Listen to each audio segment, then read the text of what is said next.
छोड़कर कर्ण ने दासी से महाभारत में कुंती पुत्र कर्ण को अधिरथ और राधा ने पाला था। वह बालक गंगा में बहता हुआ एक किनारे से जा लगा। उस किनारे पर ही धृतराष्ट्र का सारथी अधिरथ अपने अश्व को जल पिला रहा था। उसकी दृष्टि मंजूषा में रखे इस शिशु पर पड़ी। अधिरथ ने उस बालक को उठा लिया और अपने घर ले गया। अधिरथ निःसंतान था। अधिरथ की पत्नी का नाम राधा था।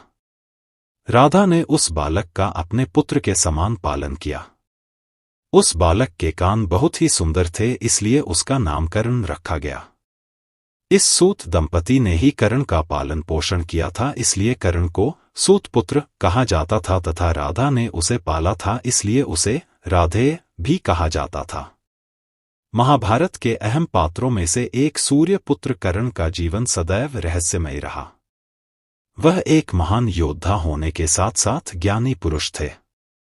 कर्ण ने एक क्षत्रिय होते हुए भी अपना पूरा जीवन एक सूतपुत्र के तौर पर बिताया।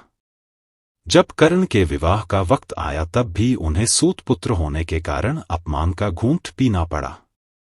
आइए देखते हैं क्या हुआ जब वह पहुंचे विवाह के लिए पहुंचे राजकुमारी असावरी के स्वयंवर में। कर्ण जैसे ही स्वयंवर सभा में पहुंचे, उन्हें देखकर वहां मौजूद सभी राजकुमारों को क्रोध आ गया। किसी को भी ये बात स्वीकार नहीं थी कि एक सूतपुत्र क्षत्रिय राजकुमारी से स्वयंवर में हिस्सा ले। कर्ण ने दी सभी को चुनौती। वीर योद्धा कर्ण ने सभी राजकुमारों को ललकारते हुए उन्हें युद्ध की चुनौती दी। कर्ण ने अपनी वीरता से सभी को शांत कर दिया।